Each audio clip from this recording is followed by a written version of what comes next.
पूरे परिवार के सदस्यगण, प्यारे बच्चे, बहुत सारी बातें आपके बीच में मतलब मुझे कहने की ज़रूरत नहीं है, क्योंकि प्रदीप का जीवन कोई ये तो था नहीं कि परिवार में सीमित था। इससे बाहर आपने बहुत रूपों में अलग अलग कुछ कह भी नहीं, आप उतना डिटेल में नहीं यहाँ रख सकते। लेकिन एक बहुत बड़ी बात है जो मैं आप सबसे आज शेयर करना चाहती हूँ।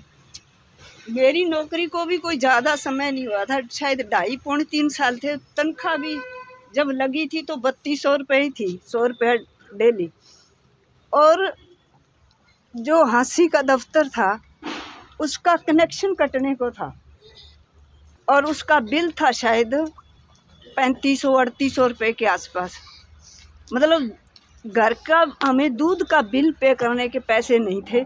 सारे का सारा जो मेरी तनख्वाह थी वो हाँसी के दफ्तर के वो कनेक्शन को बचाने के लिए वो लग गए। और जब हमें अरेंज करना पड़ा तो पूरा महीना काफ़ी मशक्क़त करनी पड़ी कि अब कैसे किस किस से हम सहयोग लें। तो मतलब हम थे परिवार के सदस्य, परिवार एक यूनिट, मतलब बहुत आपा सब क्योंकि उसी का हिस्सा हैं।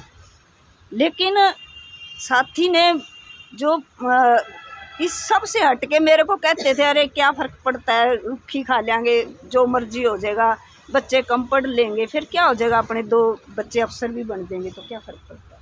टोटल जो बदलाव की लड़ाई थी इस रूप में, वो उसके लिए बिल्कुल मतलब चाहे घर में पैसा हो, अब सुबह निकलना है घर से, पार्टी से ऑल टाइमर के तौर पे वेज लेने नहीं, पैसा तो चाहिए ना जेब में। कोई पेट्रोल डलवाना है, उसमें स्कूटर में भी डलवाना है, कोई गाड़ी में डलवाना है, कितना जाना आना है। तो मतलब चाहे हमें कितनी आर्थिक कठिनाइयाँ आई परिवार में, लेकिन उन्होंने अपना वो जो रास्ता था वो कई बार टकराहट भी, क्योंकि पति पत्नी है, 100 तरह की समस्याएं, बच्चों की फीस भी पे करनी है, और मेरी तो टर्मिनेशन भी 4 साल के अंदर तो मेरे बंसी लाल ने घर बिठा दी थी। तो वो एक दौर था जो काफ़ी मतलब मुश्किल दौर था, जब हम जो प्रबंध था बीच में मेरे साथी बैठे हैं, मतलब उन्होंने चाहे वो अभी मास्टर रामकृष्ण जी बोल के बड़ा योगदान था, मैं टर्मिनेट हुई घर को चलाने में इनका। बहन शीला बैठी है, बहन निर्मला जी बैठे हैं, बहुत मतलब इन साथियों ने, जैसे घर का कोई मेंबर टर्मिनेट हो जाता है, जॉब नहीं है, पैसा नहीं है, अब परिवार है, घर से बुजुर्गों से या कितना का पैसा आप मांग सकते हैं कि हमने ये करना, पैसा दो, ये तो मतलब इतने संकटों के बावजूद भी, और अपने जो लाइन थी उनकी, ये पार्टी नंबर 1, परिवार नंबर 2, और जो समय देने की बात आती घर में, तो मेरे को शायद अगर मैं कैलकुलेशन करूं मेरी लाइफ का अब तक का, तो 24 में से 20 घंटे पार्टी के, 4 घंटे भी हमें वो पूरे लाइफ में कभी ऐसे बैठ के कुछ समस्याओं का या कोई और, हालांकि मैं खुद संगठन, पार्टी, ड्यूटी, घर का मतलब एक सामंजस्य बिठाने में इतना जो मतलब मैं अब उसको बयान नहीं कर सकती कि मुझे कितना जोर लगाना पड़ा इन सब के लिए। और लेकिन उसकी जो उनका जो बाहर आपके बीच में रहना, शायद वो उनकी ताकत भी बना। अगर मैं वहाँ कुछ कर पाई तो वो उतना ही ज़्यादा आप सबके बीच में हाजिर होके उन जिम्मेवारियों का वहन कर पाए। तो इस तरह से मतलब उनका जो एक सादगी बहुत थी, मतलब दिखावे से बहुत दूर थे साथी। और आप सबके बीच में जो, वैसे तो हम दोनों ही जो ये ताम जाम है उससे काफ़ी बचे हुए हैं, और मेरी साथियों से भी यही एक सच्ची श्रद्धांजलि जो आप दे सकते हैं कामरेड को, कि हम उलझे रहते हैं। एक कम्युनिस्ट बनने में या एक सच्चा इंसान बनने में अंदर द्वंद्व बहुत रहता है, बहुत हमारे अंदर मतलब पंगे रहते हैं कि हम ना उधर कर पाते हैं ना उधर। तो कम से कम हमें आज ये तो प्रेरणा भी लेनी चाहिए कि हमें अगर कुछ ऐसा करना है तो फिर लग के करना ही पड़ेगा, तभी कुछ बदलाव आएगा। और मेरी बीमारी के दौरान आप सब ने देखा बहुत बड़ा, शायद मैं आज उनकी वजह से ही आपके बीच में 2 शब्द बोलने के लिए खड़ी हूँ। और अभी भी मेरे शरीर की हालत काफ़ी, बल्कि 10 एक दिन पहले ब्रेन हेमरेज होने से पहले मेरे को कह रहे थे कि जमाई ख़त्म होती जा रही है, क्या बात हो गई है। मतलब उनको चिंता मेरी थी कि मेरे को कुछ हो रहा है, और एकदम से आफत दूसरी तरफ से पड़ गई। तो लेकिन मुझे लगता है कि आप सबका जो मेरे साथ जो आप सब खड़े हैं, मेरा परिवार खड़ा है, आप सब ने जो इस दुख की घड़ी में, और वो जो हमारे, क्योंकि आज 25 अक्टूबर रात की बात है और 1.25 महीना ये जो लगभग हो गया है, हमें ही पता है कि हमारे दिन और रात कितने काफ़ी कठिन थे। बट आप सबकी साथ से और वो कुछ मतलब उतना जो दिमागी बोझ था वो कम हुआ है, और आप सब ने जो साथ दिया, पार्टी के साथियों ने, डॉक्टर दैया ने, पता नहीं कितने लोग, खासकर जो अभी पहले जिक्र भी हो चुका है, मैं अपने जो डॉक्टर बलवान दलाल जी हैं उनका आभार विशेष रूप से व्यक्त कर। मेरे लिए एक बार अल्जीरिया से पिंक कलर की पोल्का डॉट्स वाली फ्रॉक लाए थे। मामा जी ने जब ज़िला परिषद का चुनाव लड़ा तो हम छोटे ही थे, छुट्टियों में खूब पतंग उड़ाते थे और देखा कि ये पतंग तो मामा का इलेक्शन सिंबल बनी हुई है। मुझे वो गाना आज भी याद है जो मामा की कैंपेन में बजता था, चली चली रे पतंग मेरी चली रे, चली बादलों के पार होके डोर पे सवार, चली चली रे पतंग मेरी चली रे। कल सर्च किया तो पता चला लता मंगेशकर और मोहम्मद रफ़ी का गाना है। पुराने गाने भी मामा को बहुत पसंद थे और अक्सर कुछ गुनगुनाया भी करते। मामा जब बोलते थे तो मन करता था कि बस सुनते जाएं। एक तो उनकी बातें बहुत लंबी होती थी और एक सुंदर कहानी जैसी होती थी। एक बार गांव में खेत दिखाते हुए मामा जी बोले, बेटा वो पोएम है ना इंग्लिश में, द सॉलिटरी रीपर, वो शायद तब लिखी गई होगी जब किसी अंग्रेज़ ने एक किसान को अकेले अपने खेत में कड़ी मेहनत करते देखा, धान की कटाई करते हुए देखा। एक बार शायद मैंने यूं ही पूछा मामा से कि मामा जी आप कम्युनिस्ट हो क्या? तो मामा बोले, बेटा कम्युनिस्ट होना बहुत मुश्किल है, कोई भी ये नहीं कह सकता कि मैं पूरा कम्युनिस्ट हूँ, लेकिन कम्युनिस्ट बनने की कोशिश की जा सकती है, मैं भी वही कर रहा हूँ। मामा जी की बहुत सारी बातों का मतलब तो हम बचपन में ठीक से समझ भी नहीं पाए शायद, पर वो जो भी बोलते थे या करते थे उसमें बहुत प्यार भरा था। यह एहसास हमें काफ़ी पहले से था। कुछ नहीं भी बोलते तो उनके होने से भी बहुत भरोसा और हिम्मत मिलती थी। मेरे मामा के साथ कभी डर नहीं लगता था। मुझे एक बात का अफसोस है, मामा जी ने एक बार मुझसे कहा था कि मैं उन्हें इंग्लिश सिखाऊं, पर मैं सिखा नहीं पाई। आज उनके लिए इंग्लिश में एक पोएम पढ़कर, इसको ब्रेथ की एक पोएम है, general your tank is a powerful vehicle. General your tank is a powerful vehicle, it smashes down forests and crushes 100 men, but it has one defect, it needs a driver. General, your bomber is powerful. It flies faster than a storm and carries more than an elephant. But it has one defect, it needs a mechanic. General, man is very useful. He can fly and he can kill. But he has one defect, he can think. तो केवल ये कहना चाहता हूँ कि जो इस समाज में जो योगदान अलग अलग समय में अलग अलग लोगों का रहा है, उनको जो याद करने का जो समय है और वो होता रहना चाहिए उसमें। और ख़ास तौर पर जब वो 2-2.5 साल से 3 साल से बीमार थे तो हमारी जद्दोजहद भी थी कि आप दवाई ले लो, तो डॉक्टर के कहने से दवाई ले भी लेते थे, फिर कहीं नाराज़ भी हो जाते थे। तो साथी बलवान सिंह दलाल हैं हांसी से, उनका एक विशेष मैं इस बात पर इंगित करना चाहता हूँ कि उनका जो योगदान है कि वो लास्ट टाइम तक उनको डॉक्टर के पास लेके जाना, दवाई दिलवाना और उसकी जो मनोदशा थी उसको समझने में बहुत ही बढ़िया योगदान है। मेरचंद जी मनचंदा हैं, उनके लड़के ने हॉस्पिटल खोल रखा है, उनसे भी वो दवाई लेते थे, वो मना कर देते थे। फिर कई बार हम जाके लेके आते थे, तो मनचंदा साहब कई बार हम डॉक्टर से मिलके जब वापस चल रहे होते थे तो ये कहते थे कि इसकी दवाई जो है पर्ची कटाने की ज़रूरत को नहीं, ओपीडी की पर्ची कटेड़ी, वो पैसे वो वापस करते थे। यानी उनका जो काम करने का जो उससे प्रभावित जो लोग थे, बहुत से सैकड़ों लोग हैं। अब बहुत से लोग याद के रूप में जब घर पर आए तो उन्होंने जो बताया तो हम भी नहीं जानते थे कि प्रदीप सिंह क्या है। मतलब ये चीज़ें हम इसलिए कहना चाहते हैं कि प्रदीप सिंह का जो समाज में जिस प्रकार का योगदान है और वो कॉमरेड सुरेंद्र ने रखा है, उसमें आर्थिक पक्ष को वो कभी परवाह नहीं करते थे। चाहे वो कर्जा ठाके खर्च करना है, चाहे पार्टी के लिए, जन संगठनों के लिए, चाहे वो अपने व्यक्तिगत, उसमें क्या फ़र्क पड़ा है। उसमें ज़मीन गणी है, बेच देंगे, के समाज में लेके आए थे उसमें।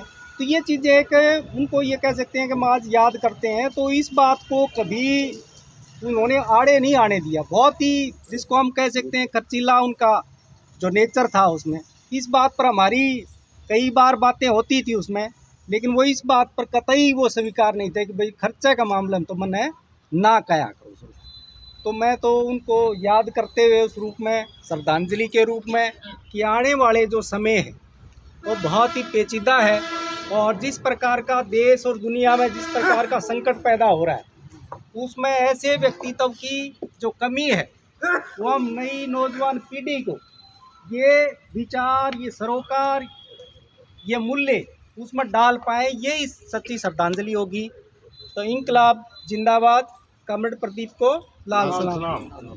तो कम्युनिस्ट बनने से पहले भी वो एक अच्छा इंसान, बेहतर संस्कार लिए हुए था, एक भरोसे का साथी, विश्वसनीय साथी,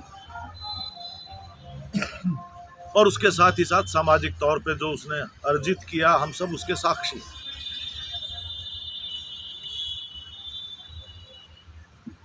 हमें अफसोस इस बात का है कि एक ऐसा साथी, बहुत ही मूल्यवान साथी, जिन्होंने तमाम तरह के नौजवान सभा में, किसान आंदोलन के अंदर 2006 से लेकर के मैं कह सकता हूं कि किसान आंदोलन में तो 6-7 से, बाकी तो साथी किसान आंदोलन के बैठे हैं। ये भिवानी के इलाके से शुरू करके और इधर का ये पड़ाव और पूरे कमिश्नरी के लेवल पे हिसार के एक उभार पैदा हुआ और उसी के आधार के ऊपर हरियाणा का किसान सभा की यूनिट राष्ट्रीय स्तर के ऊपर भी इस रूप में पहचानी गई कि वो राष्ट्रीय स्तर का सम्मेलन की जिम्मेदारी निभा सकते।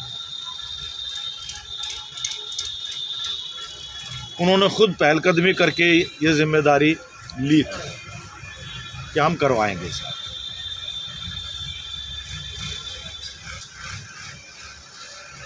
एक अध्याय है उसके जीवन का, जो लंबा अध्याय है। पूरा जीवन LLB की थी, वकालत नहीं की। सारी जिंदगी कम्युनिस्ट आंदोलन के लिए, जनवादी आंदोलन के लिए, जन आंदोलनों के लिए उन्होंने समर्पित किया। और हमारी कम्युनिस्ट पार्टी के अंदर जो साथी फुल टाइमर बन जाते हैं, उनकी अपनी न्यूनतम जीवन की ज़रूरतों की पूर्ति के लिए कुछ भत्ते तय किए जाते हैं, क्योंकि उसके पारिवारिक पृष्ठभूमि ठीक ठाक थी ज़मीन से, तो वो अपना भत्ता भी बहुत ही नॉमिनल, जिन्हें बता सकता है, मुझे जहाँ तक याद आ रहा है 1000 आखिरी जो समय के ऊपर वो नॉमिनल 1000 रुपये लेता था। यानी कि बहुत सारा आने जाने के खर्चे भी, वो तो अपनी अलग जगह है, लेकिन बहुत ही उदारता से खर्च करता था पार्टी के लिए, जन संगठनों के लिए। उसका भार ज़रूर परिवार ने उठाया है। कुछ एक्सपेरिमेंट्स भी उसने किए एक समय के ऊपर, क्योंकि जिस तरह से हम केरल की कोऑपरेटिव्स और इसकी बात करते हैं तो उसको लगा कि हमें भी अपने यहाँ कोऑपरेटिव्स शुरू करनी चाहिए अपने परिवार से ही। अब वो सहयोग भी हम कह सकते हैं कि परिवार का जो लोगों का उनका एक विश्वास ही था कि जिनके साथ मिल करके उन्होंने वो शुरुआत की। लेकिन हमेशा अब एक्सपेरिमेंट होते हैं, विफलताओं से ही सफलता का रास्ता निकलता है। वो उतना सफल नहीं हो पाया, और उसमें भी क्योंकि हमारी तो काफ़ी नज़दीकी से सारी बातचीत होती रहती थी, जो भी घाटा घुटा जो रहा, आपस में परिवार के अंदर झगड़ा ना हो तो कुछ चीज़ें ऐसी होती हैं, वो जो कर्जा मेरे छोड़ दो कोई बात नहीं, कर लेगी, अब इतनी क्षमता है। तो इस तरह से परिवार के लेवल पर भी, पार्टी के स्तर पर भी, जन संगठनों के स्तर पर भी इसका तो सवाल ही पैदा नहीं होता कि वो कोई इस तरह का सार्वजनिक पैसा अपने खुद के लिए खर्च कर ले, बल्कि उसने खुद परिवार से, कुनबे के बीच में भी सद्भाव बना रहे, जन संगठन में भी और पार्टी में भी। इसलिए जसबीर को हमेशा एक भरोसेमंद साथी के रूप में याद किया जाएगा। बाद का समय ज़रूर एक जिसको मैं ट्रेजिक कह रहा हूँ, वो स्वास्थ्य कारण, मानसिक संतुलन, जो भी कहें हम क्या कहें, लेकिन मैं कह सकता हूँ कि हम सब अपने पूरे प्रयास कोशिश किए, हम विफल रहे। आखिरी समय तक भी परिवार ने, डॉक्टर खुद उसका व्यक्तिगत बहुत उसका सम्मान करता था, जो संभव था सब ने कोशिश की। कुछ साथी कह सकते थे कि अब डॉक्टर ने भी कहा था कि भाई अब इसमें कुछ बचा नहीं है, लेकिन एक उम्मीद आदमी छोड़ता नहीं है। तो आखिरी समय तक जो भी हो सकता था परिवार ने, उसमें ख़ास तौर पे मैं जसबीर का जो योगदान है हर मामले में मैं कह सकता हूँ, और इसके लिए हम सब ने कोशिश की है। बावजूद इसके आखिरी समय ऐसा रहा कि जिसमें उसके खुद की, मैं कहता हूँ कि उसके खुद के बस की बात नहीं बची। आदमी खुद का कहते हैं बस की बात, एक आत्मविश्वास खो देता है आदमी। और इसलिए मैं तो इतना ही पार्टी की तरफ से कहूँगा कि परिवार के लिए, हमारे लिए, सबके लिए एक बहुत बड़ी हानि है जिसकी कोई भरपाई नहीं हो सकती। लेकिन सामाजिक जीवन में, संगठन में काम करते हुए आखिरी समय पर प्रदीप, जो बहुत ही एक मृदुभाषी था, जो साथियों ने भी कहा कभी किसी को, और वो उसका व्यवहार ही था जो लोगों को जीतता था, लेकिन आखिरी समय पर किसी को कोई ऐसा बुरा भला कहा तो उसके लिए मैं पार्टी की तरफ से ज़रूर क्षमा याचना करता हूँ। उसके पास्ट का जो जीवन, जो समाज के लिए उसने जो जिया, जो लगाया, वो वास्तव में एक आदर्श जीवन था, वो प्रेरणादायक था, और वही याद हमें हमेशा संजो करके रखनी चाहिए। बाकी तो इतना जटिल जीवन है, सामाजिक तौर पे भी कितने तरह के प्रभाव किस आदमी पर कब पड़ सकते हैं, वो एक दूसरा पक्ष है। लेकिन इसमें मेरी ये ज़रूर मैं अपील करूँगा कि इस परिवार का, जिसके साथियों ने कहा कि मुंडाल गांव लेकड़ता कोई मारे जैसा ऐसा एक भी नहीं मिलेगा जिसको अपना परिवार ही हमें दिखाई देता था। कभी भी रात में किसी भी समय कोई भी साथी चला जाओ, उनकी माताजी भी, उनके पिताजी, तमाम के तमाम। अब वो मीटिंग्स की चर्चाएं कॉमेडी इंद्रजीत भी रखेंगे क्योंकि बहुत लंबे समय तक यहाँ रहा। उसके फादर का भी ये रहता था कि भाई मेरे को क्यों नहीं मीटिंग में शामिल करते, बैठे रात्रि मीटिंग करें जहाँ है। तो पूरे परिवार का जो लगाव रहा है ये बना रहना चाहिए, इसको जिंदा रखा जाए। जिला हिसार पार्टी से भी मेरा ये कहना है कि ये हमारा रिश्ता बना रहे, और परिवार के सदस्यों से भी, जो भी उसके रिश्तेदारी में साथी हैं, जो भी हैं, हमारा निवेदन यही है कि हमारे बीच का जो रिश्ता जो प्रदीप ने जोड़ा था वो भावनात्मक ही नहीं, वैचारिक भी, उसकी मजबूती इस बीच में हम सब मिल कर के ही कुछ समस्याओं से ज़रूर आखिरी समय पर झेली हैं, लेकिन हमारे लिए सबसे बड़ी बात यह है कि उसने जो समाज को जो दिया है उसको कभी भुलाया नहीं जा सकता। हमारी पार्टी के लिए, किसान आंदोलन के लिए, नौजवान आंदोलन के लिए वो हमेशा विस्मरणीय रहेंगे। इसी के साथ मैं अपनी तरफ से और पार्टी की राज्य कमेटी की तरफ से अपने साथी प्रदीप को क्रांतिकारी श्रद्धांजलि अर्पित करता हूँ।